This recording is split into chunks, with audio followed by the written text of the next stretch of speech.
Assalamualaikum warahmatullahi wabarakatuh. Perkenalkan, nama saya Angga Trianggara Kurniawan, mahasiswa Magister Manajemen Logistik dengan nomor Indo 211230028.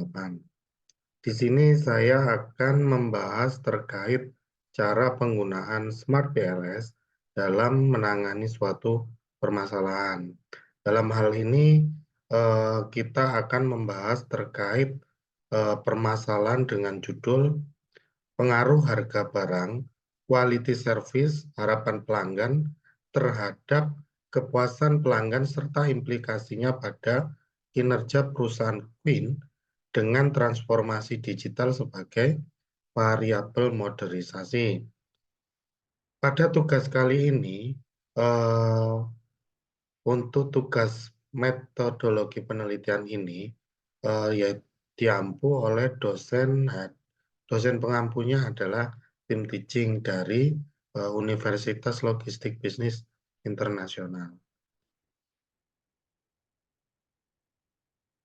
Nah, dalam penggunaan Smart PLS ini, nanti kita akan melakukan beberapa poin penting yang akan kita kerjakan, yaitu ada 7 poin, di mana yang pertama kita akan melakukan uji validitas variabel, yang kedua uji reliabilitas variabel, yang ketiga koefisien jalur pengaruh harga barang, quality service, harapan pelanggan terhadap kepuasan pelanggan.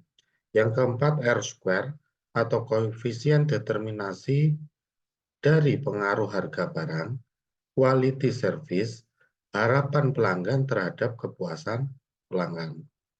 Koefisien jalur yang kelima adalah koefisien jalur pengaruh kepuasan pelanggan terhadap kinerja perusahaan. Yang keenam adalah R square, koefisien determinasi dari pengaruh kepuasan pelanggan terhadap kinerja perusahaan. Dan yang terakhir adalah koefisien jalur pengaruh kepuasan pelanggan terhadap kinerja perusahaan dengan transformasi digital sebagai variabel modernisasi. Nah, baik, di sini untuk yang pertama adalah uji validitas. Nah, berdasarkan tabel metrik, hasil pengolahan data di atas dapat kita lihat bahwa nilai overloading semua normal setelah dilakukan beberapa penghapusan data yang tidak valid. Nah, di sini akan terlihat bahwa semua nilai itu di atas 0,7 sekian sekian sekian. Nah, dikatakan tidak valid itu bagaimana jika nilai tersebut di bawah 0,7? Maka itu dikatakan nilai yang tidak valid. Namun dikatakan valid jika nilai dari overloading lebih dari sama dengan 0,7. Nah, itu maka dikatakan valid. Nah, setelah beberapa kali saya melakukan pernormalan atau penghapusan data, maka didapatkan hasil sebagai berikut. Nah, dengan nilai yang di atas dari 7. Nah, selanjutnya berdasarkan tabel metrik hasil pengolahan data di atas, dapat dilihat bahwa nilai HV yang dihasilkan tidak ada yang merah atau nilainya di atas 0,5 menurut Chin and Dibern tahun 2010. Maka semua nilai itu bisa dikatakan terpenuhi atau sudah valid seperti itu. Nah, namun ini yang saya tampilkan adalah yang sudah selesai dilakukan penormalan. Nah, yang sebelumnya jika data belum normal atau belum valid, maka akan ada nilai yang di bawah 0,5. Nah, itu biasanya menunjukkan atau indikatornya berwarna merah, yaitu dikatakan belum valid atau belum terpenuhi. Itu jika menurut kriteria dari Chin and Gibbon. Seperti itu. Nah, selanjutnya, nilai hasil dari akar HV masing-masing variabel lebih besar dibandingkan akar AV korelasinya. Variabel lain sehingga untuk nilai diskriminan validity yang lebih tinggi dari akar AV dapat dikatakan bahwa validity-nya terpenuhi. Maksudnya gimana? Nah, nilai di sini yang di apa? Bahwa harapan pelanggan ini rata-rata nilainya 0,8. Nah, ini di bawahnya harga barang itu nilainya 0,4. Nah, ini nilai semua ini adalah di bawah dari harapan pelanggan. Berarti nilai semua di sini itu terpenuhi atau valid seperti itu. Selanjutnya adalah di sini kita akan melakukan uji reliabilitas. Nah, dalam uji reliabilitas ada 3 kriteria menurut Chin and Dippen tahun 2010, di mana convex alpha lebih dari 0,7 dan ROA-nya lebih dari 0,7 serta composite reliability-nya juga lebih dari 0,7. Nah, di sini bisa kita lihat bahwa convex alpha itu sama dengan untuk harapan pelanggan 0,7 dan sampai transformasi digital 0,8. Nah, semua nilainya lebih dari 0,7. ROA-nya juga sama. Ini nilainya lebih dari 0,7. Serta yang terakhir, composite reliability-nya juga sama. 0, di bawah di atas 0,7. Sehingga berdasarkan dari data tabel di samping ini, dengan mengacu pada konsep dari Chin and Dippen 2010, tahun 2010, bahwa dapat dikatakan eh, convex alpha, composite reliability, dan ROA setiap variabel yang telah memenuhi kriteria dari uji reliabilitas. Maka dikatakan bahwa variabel tersebut telah memenuhi syarat dan dikatakan reliable atau reliable seperti itu. Nah, selanjutnya di sini kita akan membahas terkait masalah koefisien jalur. Nah, analisis koefisien jalur ini digunakan untuk menguji hipotesis pengaruh antara satu variabel dengan yang lain. Apakah variabel dependen mempengaruhi variabel independen? Nah, jika nilai koefisien positif, maka pengaruh suatu variabel terhadap variabel lain adalah searah. Dan jika nilai variabel dependen meningkat, maka nilai variabel independen juga meningkat. Jika nilai negatif, maka pengaruh suatu variabel terhadap lainnya berlawanan arah. Jika variabel dependen meningkat, naik, maka nilai variabel independen turun. Nah, seperti halnya nanti jika nilai p-value kurang dari 0,5, maka dikatakan signifikan. Namun, jika nilai P di atas 0,05, maka dikatakan tidak signifikan. Nah, berikut eh, berikut merupakan koefisien jalur yang berhasil kita dapatkan angkanya, yaitu di mana harapan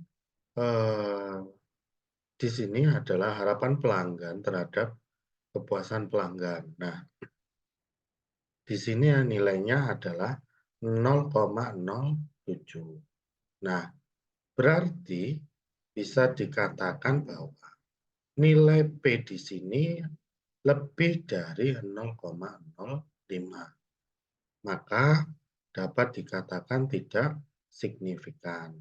Nah, selanjutnya adalah kualitas pelayanan terhadap kepuasan pelanggan. Nah, di sini nilai P-nya adalah 0,01. Maka dengan prinsip tadi jika nilai kurang dari 0,0 maka dikatakan signifikan sehingga kualitas pelayanan terhadap kepuasan pelanggan itu signifikan. Dan yang terakhir harga barang terhadap kepuasan pelanggan nilainya 0,122 lebih dari 0,05 maka dikatakan tidak signifikan. Nah, berhubung soal meminta kita hanya terkait harapan pelanggan, terus harga kepuasan pelanggan serta kualitas pelayanan dan kepuasan pelanggan. Maka yang kita tampilkan di sini hanya ada 3. Meskipun di sini kepuasan pelanggan terhadap kinerja perusahaan adalah 0,000. Nah, ini juga bisa dikatakan signifikan seperti itu. Nah, berikut merupakan R-square X1, X2, X3 terhadap kepuasan pelanggan. Dan koefisien jalur dari kepuasan pelanggan terhadap kinerja perusahaan. Nah,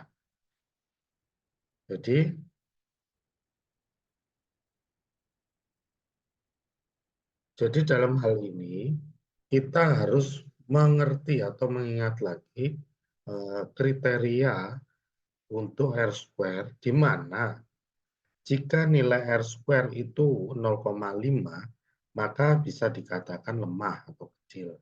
Dan jika R-square itu 0,5 maka dikatakan sedang atau moderate.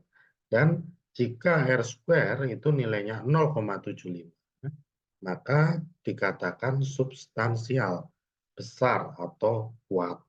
Nah, dalam hal ini karena yang diinginkan adalah kepuasan pelanggan, maka bisa dikatakan bahwa untuk nilai R-square dari kepuasan pelanggan itu masuk kategori moderat atau sedang. Karena apa? Karena nilainya R-square-nya adalah 0,5 atau di sini untuk nilai R-square A itu ada 0,475 seperti itu. Nah, jadi setelah ini dikatakan R-square-nya moderat, maka terkait koefisien jalur kepuasan pelanggan terhadap kinerja itu berpengaruh signifikan. Nah, jadi makanya di sini saya akan melanjutkan terkait masalah kepuasan pelanggan terhadap kinerja perusahaan. Nah, ini berpengaruh signifikan. Seperti halnya tadi yang sudah jelaskan di sebelumnya, kenapa bilang berpengaruh signifikan karena nilai B-nya di bawah 0,05 seperti itu. Nah, di sini kita akan membahas terkait R-square dan koefisien jalur pengaruh kepuasan pelanggan terhadap kinerja perusahaan dengan transformasi digital sebagai variabel moderasi. Nah, jadi setelah kita lakukan di sini untuk kita lakukan koefisien dengan sebagai variabel moderasi, kita mendapati bahwa dengan moderasi dan tanpa moderasi. Nah, ini nilainya seperti di bawah yang terdapat tertampil dan di sini terkait jika menggunakan moderasi, maka nah ini transformasi digital terhadap kinerja perusahaan itu tidak berpengaruh. Jadi transformasi digital dalam hal ini itu tidak mempengaruhi kinerja perusahaan. Karena apa? Karena nilai B-nya itu di atas 0,025. Nah, seperti itu. Nah, di sini juga Katakan tidak berpengaruh, kenapa? Karena di sini nilainya itu minus.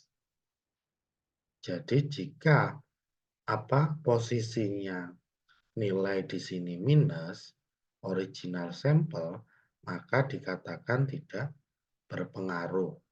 Dan jika eh, nilainya merah atau di atas 0,05 itu tidak signifikan.